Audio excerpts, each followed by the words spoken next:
El siguiente tema para exponer ahora es el equilibrio ácido-base. Las concentraciones de hidrógeno en nuestro cuerpo tienen valores que son muy importantes mantener. Las concentraciones de él son demasiado bajas, algo así que son de 40 nanoequivalentes por litro, concentraciones muy bajas. Entonces cualquier alteración en esta, ya sea descensos en su concentración o alzas en esta, van a traer o tener efectos negativos en nuestro cuerpo, haciendo así que los complejos enzimáticos de nuestras células trabajen de manera deficiente. Por eso es importante mantener siempre regulados estas concentraciones. Para hablar de este equilibrio vamos a tener en cuenta los conceptos de qué es la escala de pH, qué son los ácidos y qué son las bases. La escala de pH no es más que esta imagen que tenemos aquí, que mide las concentraciones de hidrógeno en nuestro cuerpo, siendo así 1 la concentración máxima de hidrógeno en un pH muy ácido y 14 la más alcalina, la menor concentración de él. ¿Qué es un ácido? Un ácido no es más que un compuesto que tiene en su fórmula hidrógeno y tiene la capacidad de ceder esto, es decir, puede reducir nuestro pH, mientras que las bases son compuestos que tienen la capacidad de aceptarla, es decir, tienen la capacidad de reducir la concentración de pH, produciendo así el aumento de nuestro pH, o sea, volviéndolo más alcalino. Continuamos.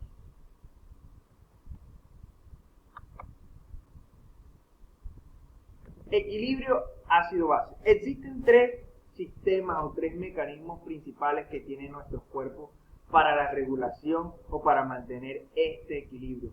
Esos sistemas son, primero, el sistema de amortiguación ácido-básico de los líquidos orgánicos, líquidos corporales.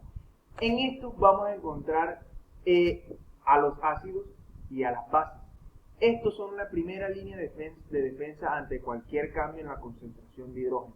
No tienen la capacidad de eliminarlo, solamente la capacidad de retenerlo por cierto tiempo y manteniendo así en el margen lo más posible neutro nuestro pH.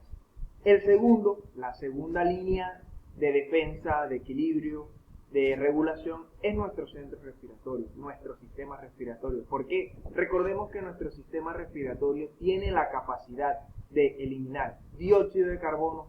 Con recordemos que este también se une con el hidrógeno para formar también lo que es el ácido carbónico, etcétera, y también eliminar ácido carbónico del líquido extracelular. Es la segunda línea de defensa.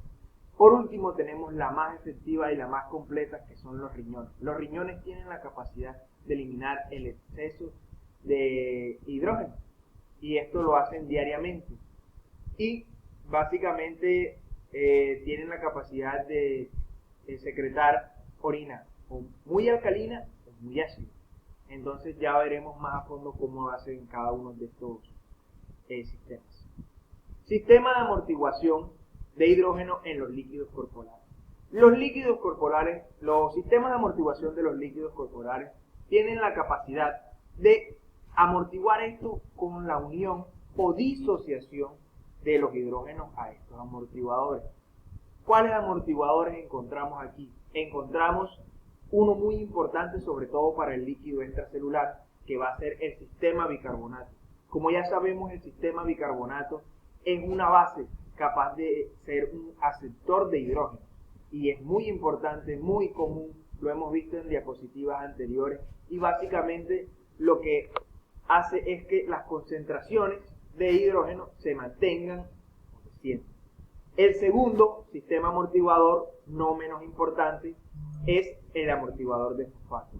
Este no es tan importante en el líquido extracelular, pero sí es muy importante en lo que es en el líquido intracelular y en los túbulos renales, que veremos anteriormente cuál es su función. Básicamente, como vemos aquí, esta reacción amortiguador más hidrógeno es igual al amortiguador unido al hidrógeno, y esta vemos que es reversible. Para su disociación es básicamente la reacción que tienen todos estos amortiguadores de los líquidos orgánicos.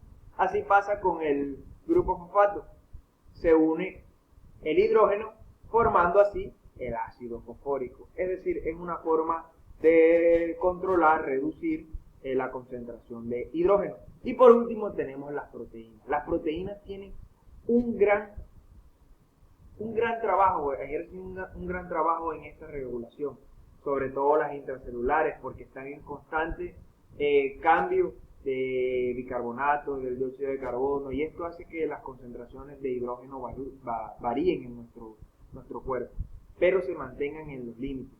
Y sobre todo, el ejemplo más clásico que había mencionado anteriormente, o uno muy importante, es el de la hemoglobina. La hemoglobina tiene la capacidad de unirse con el hidrógeno para retener este hidrógeno, para controlar sus concentraciones, para disminuirla, para que el pH no cambie demasiado y afecte la vida intracelular, los complejos enzimáticos, etcétera, etcétera.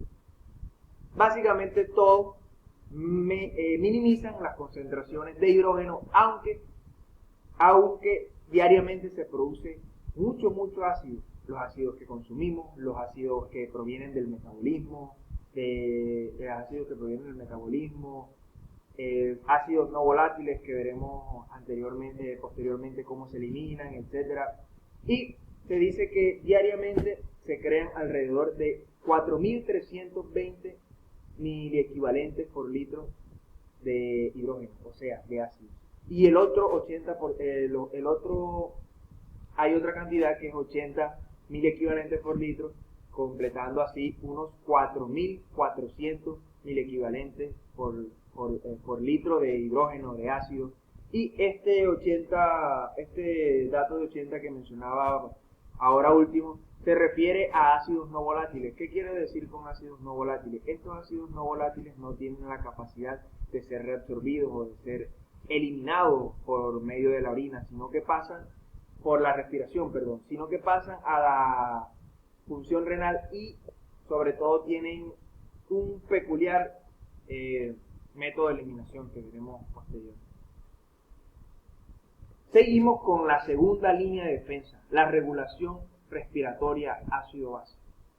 El centro respiratorio tiene la capacidad de eliminar lo que es el exceso de dióxido de carbono y también disminuir las concentraciones de ácido carbónico. El aumento de la ventilación pulmonar reduce la concentración de hidrógeno en el líquido extracelular y eleva el pH. Si vemos aquí, situémonos que este 0 es el valor normal del pH de nuestra sangre, de nuestros líquidos, que es entre 7.4 a 7.35 en la escala del pH, y estas variaciones las vamos a tomar desde aquí.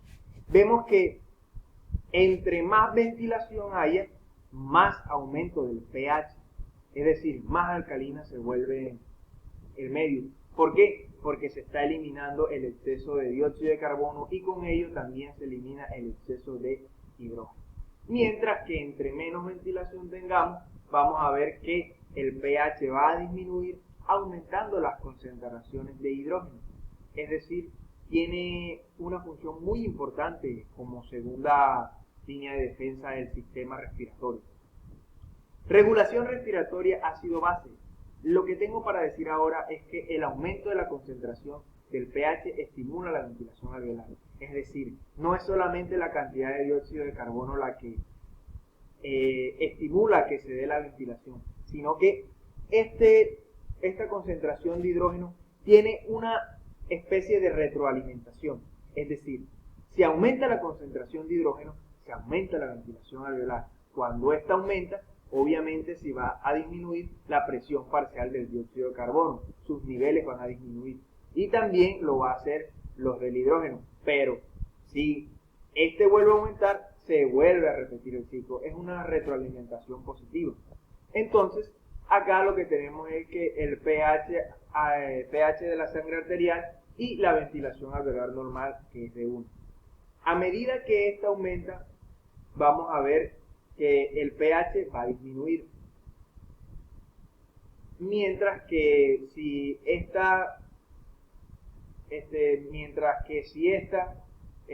ventilación aumenta, se queda en 1, esta ventilación va a hacer que el pH se vuelva un poco más alcalino. Es decir, la ventilación alveolar tiene una eficacia y una potencia para reducir lo que es la concentración de hidrógeno en nuestro cuerpo. Control renal del equilibrio ácido-base. Los riñones reducen la concentración de hidrógeno mediante tres mecanismos. Estos tres mecanismos son la secreción de hidrógeno, la reabsorción de bicarbonato y por último la producción de nuevos iones de bicarbonato.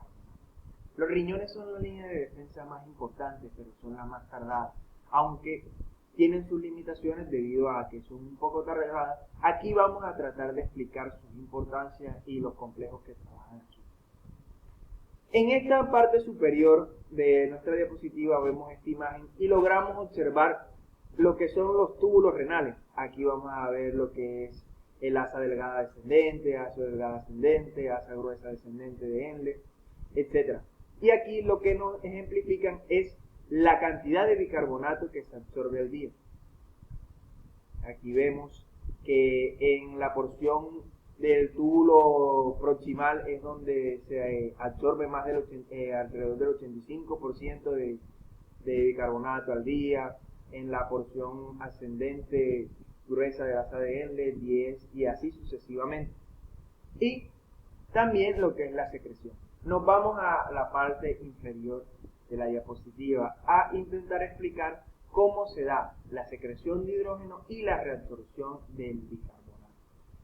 Aquí vamos a tener unos complejos importantes como son la presencia de la bomba sodio-potasio ATPasa, que por medio del gradiente va a hacer que desde la luz tubular entre el sodio dirigiéndose a la luz a la parte vasolateral para que salga el sodio, que sea reabsorbido y entre el potasio a la célula tubular.